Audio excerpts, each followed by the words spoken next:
Okay, so I'm reading from the account of Matthew chapter 27. So we're going to start with Matthew chapter 27, verse 1.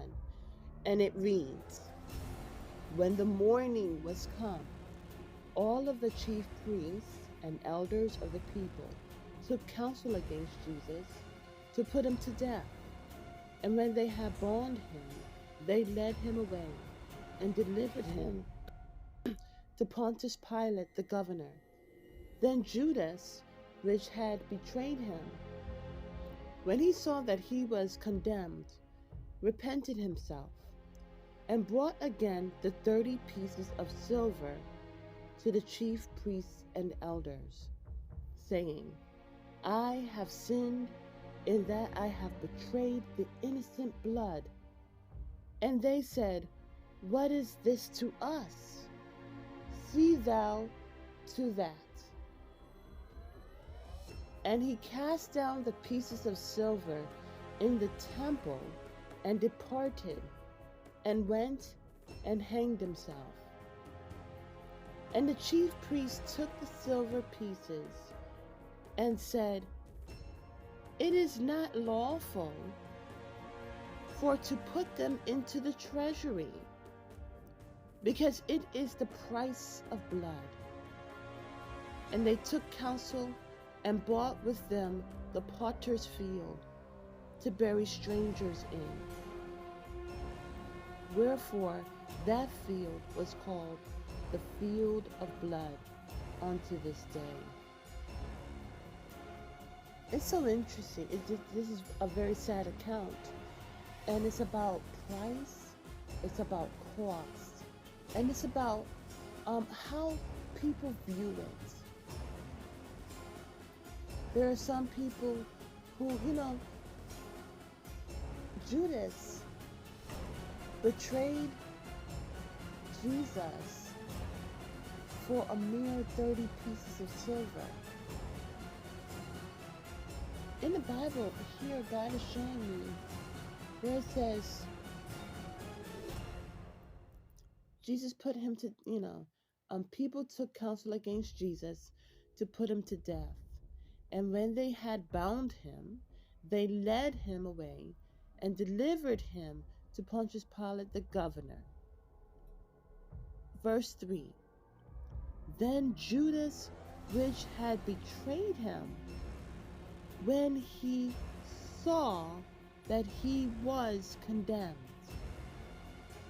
All right, so the thing about it is, his eyes were closed to a certain degree of understanding. Interesting enough, he was with the disciples, he was with Jesus. It was at that appointed time which a veil was lifted from his eyes, and he began to see what he was actually doing. Sometimes people do things, but they don't see what they're doing. This is why we have to watch what we're watching. We have to listen what we're listening to.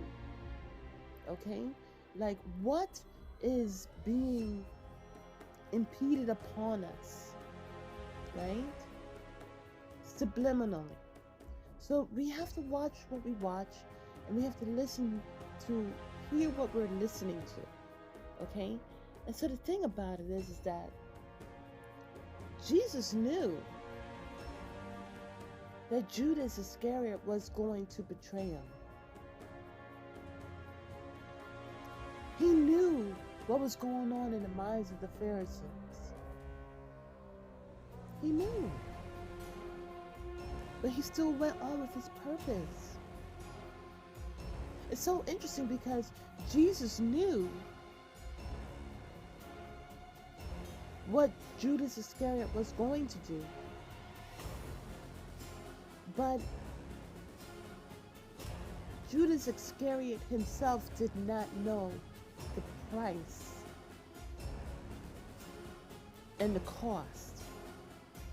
See, the Pharisees paid him a mere 30 pieces of silver. It wasn't gold, right? It was 30 pieces of silver. It was not at a high price. They didn't value the life of Jesus. They just wanted him off.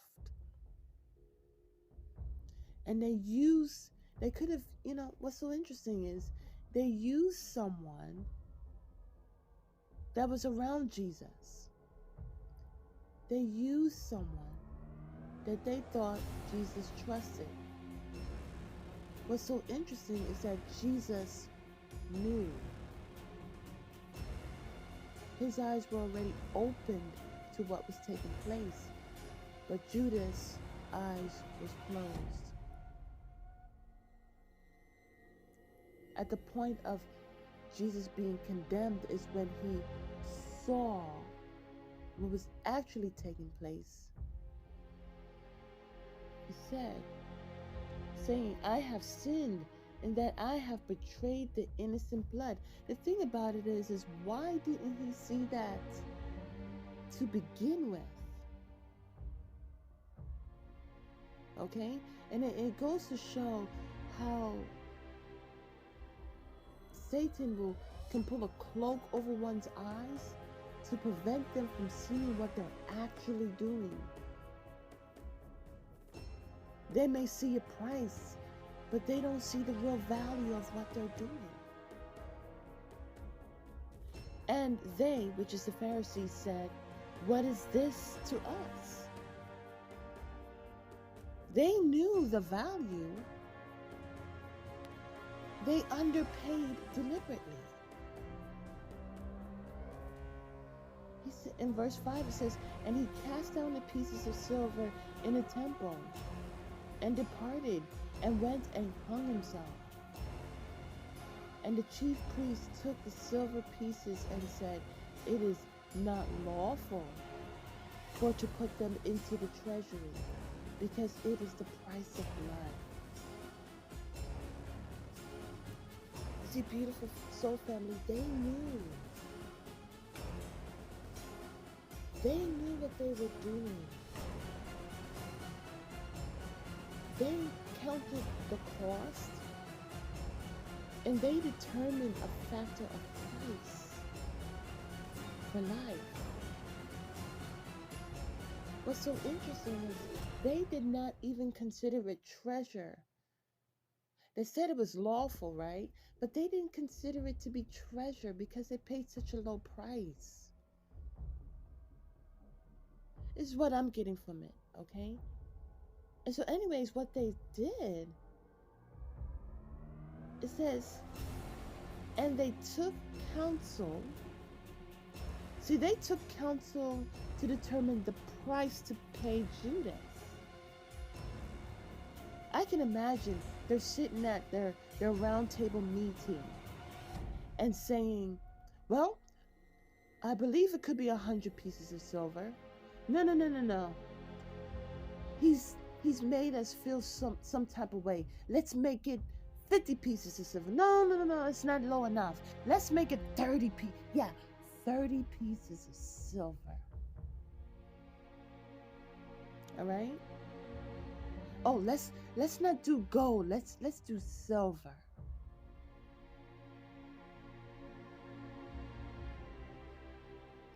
So they took counsel. That means they were in unity.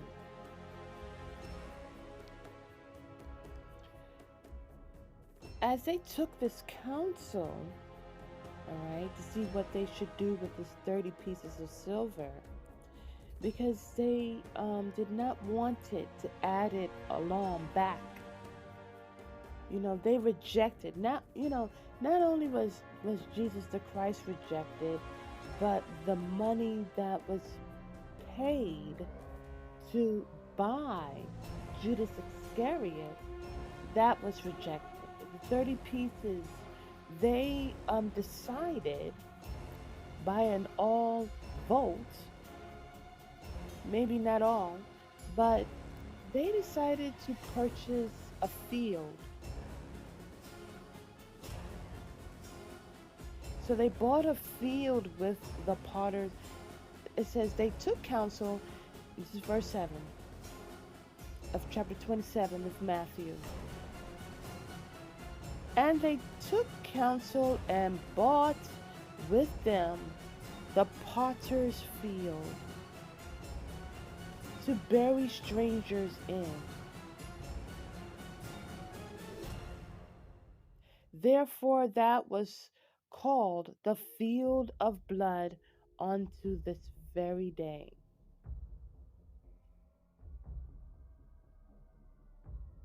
And so my thing is that God is telling me as I'm reading this to bury strangers in.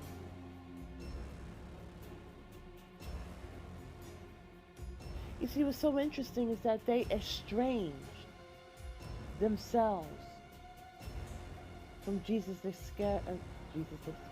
from Jesus the Christ. They estranged themselves from Jesus. They did not, out of all that was done, they were more so for killing him than seeing the changes that were taking place. They had a lot of hatred. You see, to some point, Judas Iscariot,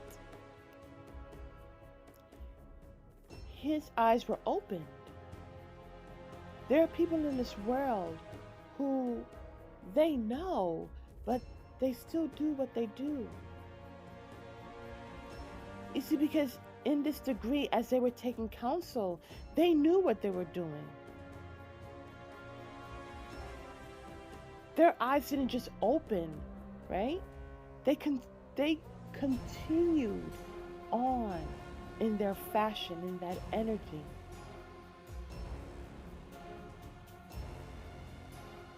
What's so interesting is the first time I read this, it was God was telling me or showing me that the same thing like Cain had shed the blood, it doesn't change. There's nothing new under the sun. They thought of him as to be a stranger, to bury strangers in.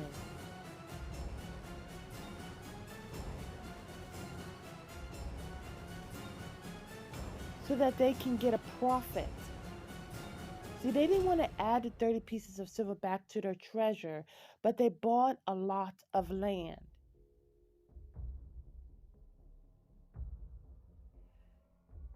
To bury strangers in. God is telling me it was strangers in their eyes, but in God's eyes, He knew every one of them, down to the very hairs on their head. When I think of strangers, I think of people that they didn't have quote unquote titles. You know, people didn't know about them. They could have been the beggars on the street. They were just, a plot where they could just put them away, out of sight. The ones with the silent cry. But like Abel's blood, God heard. And it's so interesting because the Pharisees had an opportunity at salvation. I always wondered, how come people aren't appreciated? When they're alive, they're appreciated when they're dead. Or they're appreciated when they're no longer part of the scene, no longer there.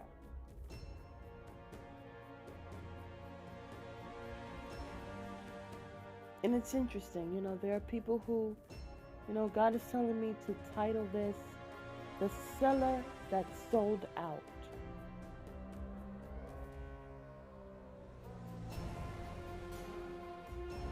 And that could mean in so many ways. God is telling me the seller that sold out, S-E-L-L-E-D, sold out. But then also there's and this is the one God is really showing me, the seller that sold, S-O-U-L-E-D, sold out. And this is what the world wants you to do. Sell your soul for a contract. What happens when the seller is sold out? What grief and what remorse is there? Beautiful soul family, let us remember the salvation of Christ, of Jesus the Christ, the Son of God. Let us remember the love that God has shown us, because the salvation is infinite, but the choice is yours. Have a beautiful and wonderful day. God bless.